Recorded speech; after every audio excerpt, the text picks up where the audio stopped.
Sam, what is Orientalism? Well, Orientalism is perhaps the most important and also perhaps well-known theoretical contribution to the study of the Middle East in the last, let's say, 70 years. It was put forward by Edward Said, a Palestinian Egyptian American scholar, in the 1970s in his book called Orientalism. It's a bit difficult to explain because his thesis is both very complicated and a very convoluted theoretical idea, but also pretty straightforward in the sense that what he's pointing to is something that I think most people recognize when they think about the Middle East. But also it's rooted in a Foucauldian, like Michel Foucault, his idea that power and knowledge are fundamentally intertwined. So give us the simple version. What do we all know about the Middle East? What we all know about the Middle East is that it's a region which is often defined by Western scholars and which has been described in many ways, where the descriptions, so to say, are not rooted in the people of the region and their self-understanding, but rather in a scientific or pseudo-scientific understanding produced by Western scholars. And I think we all recognize that, the idea that a lot of Western scholars or journalists talk about Arabs and Muslims and the Middle East as these things out there. But so like kind of white people's fantasy about brown people. Yeah, that's a very good summary, actually. Thank you, Edgar. White people's fantasies about brown people. So what Said really did was to take this kind of, I wouldn't say obvious, because a lot of people have disagreed with him, but I say straightforward or easy to understand idea, and he studied that in depth.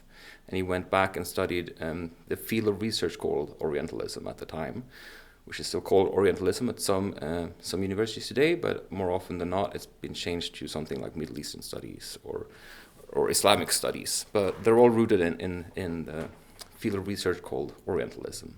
So what he did is he went back and he studied all these researchers and writers, people like Ernst Renan or Edward Lane from the UK, Renan from France, obviously, and he tried to examine how these people who often been described as impartial scholars actually are, at the same time as they're producing what is understood to be knowledge, also reinforce or even produce ideological stereotypes about Arabs and about the Muslim world. So the book is I think, almost 500 pages long. It's a very in-depth study. Many of these Orientalism, writers, you mean? Orientalism, yeah, exactly. It's from 1979. So what he does is like he takes this kind of surface or this obvious understanding or this obvious idea, concept that we all kind of recognize, brown people as described by white people, and he goes into depth into trying to understand how those stereotypes that we all kind of recognize are or have been produced and are still produced today, of course, by certain scientific procedures, so to say, or research procedures. So this is where it's important to go back to the idea of Foucault, because Foucault's idea is that, of course, we produce knowledge, we learn things about the world, but we also at the same time produce power. We reproduce or produce new ways of having power or gaining power over other people.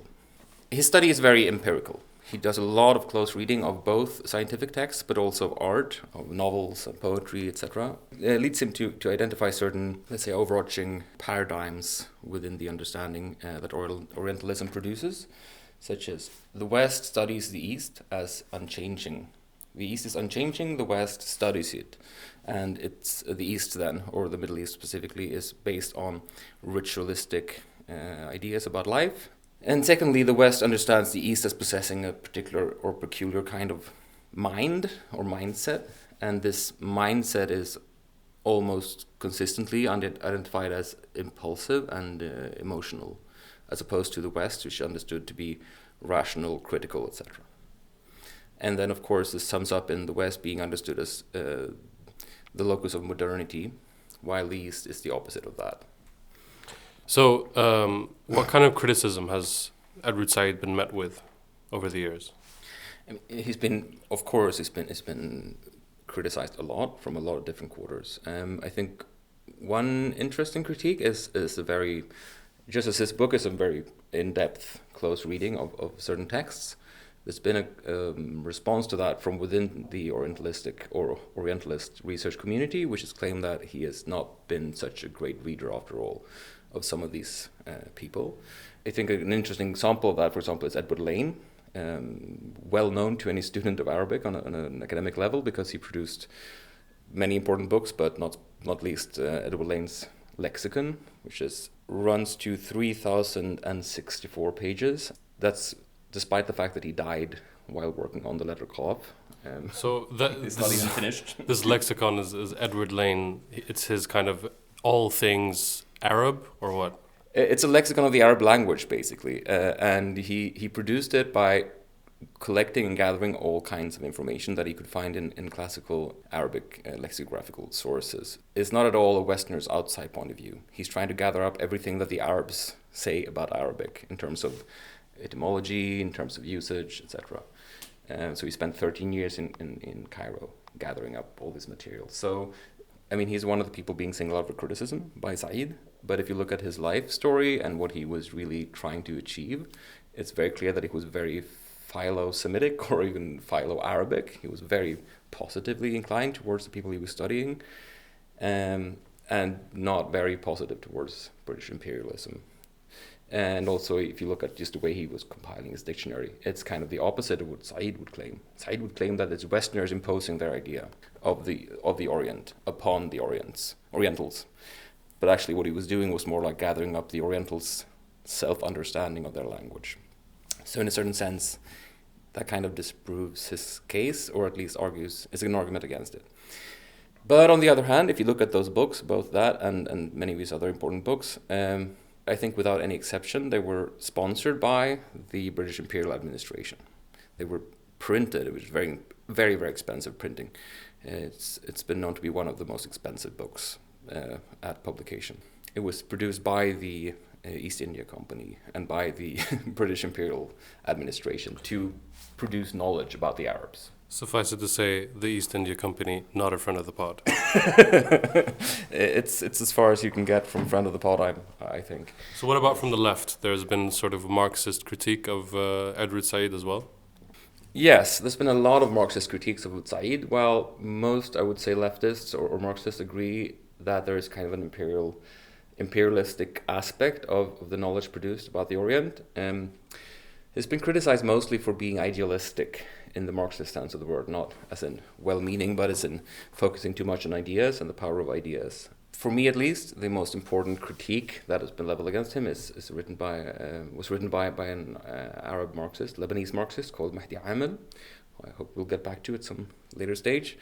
According to Mahdi Amel, Said, instead of deconstructing or criticizing the dichotomies between East and West, he ends up trying to reevaluate the East as something positive. Because Said reaches the conclusion that even Karl Marx was just an Orientalist. Why is that, according to Said? Well, because he believed in the law-boundness of social events, and by kind of taking that position on international and social events, Marx was just imperialistically imposing Western ideas about logic on the Orient, so to speak. So Mahdi Amel, on one hand, said he's very clear in saying that, of course, there's all kinds of remarks by Karl Marx which are racist and part of their. I mean, he's a child of his times. He often says stupid things, but he's saying like the mode of arguing that Said uses is law-boundness is something Western, and since or logical thinking about society, rationalistic thinking about society is something that is Western. Therefore, Karl Marx cannot be a friend of the Orient. And I think rightly, Amel points out that this is just basically turning everything topsy-turvy, basically saying, well, so proper good Oriental or Eastern scholarship should be more focused on emotions. Yeah, it's Edward Said doing an Orientalism. Basically, yeah, he's trying to make that be a good thing, but in the end it ends up being like, since Karl Marx was a European and he thought in terms of like science, then he can't be a friend of Oriental people. Well, that must be an empirical question. That's Mahdi Amel's point. Let's study the history and the society of our countries and see what kind of methods, what kind of scientific theories work best for us, or what kind of fits. The title of his book, I think, is from 1984 or 1985 probably. هل القلب للشرق والعقل للغرب?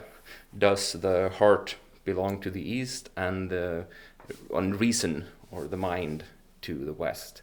And he's basically just saying, well, no, obviously not. And I think he kind of thinks and agrees that Said is not out to say that, actually, but that Said kind of gets caught up in his own structuralist or post-structuralist modes of thinking himself and ends up constructing ahistorical and essentialist conceptions about East and West. And we have to move beyond that. But I'm pretty certain that almost all people on the left would consider Said's research and his thinking to be good contributions, well written, very, very well worth studying.